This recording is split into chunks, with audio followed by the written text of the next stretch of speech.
ഇക്ക ഒരു കൂട്. കൂളാ? ഇവിടെ അങ്ങനത്തെ കച്ചവടമൊന്നുമില്ല. ആ ഇക്കാടെ കൂളിട്ടുള്ളല്ലോ, വേറെ ആരും വെച്ചാലും കൊടുക്കണ്ടല്ലോ. നിനക്ക് കൂള് കിട്ടണം, അത്രയല്ലേ ഉള്ളൂ. നീ ഒരു പേപ്പർ മേൻ എടുത്തേ,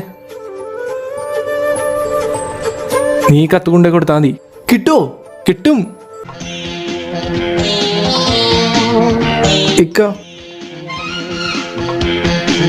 ബഹുമാനപ്പെട്ട ഉസ്മാനിക്ക,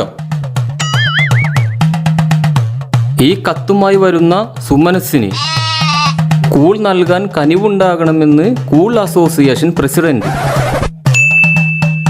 അവിടേക്ക് ഇപ്പൊ വരാം.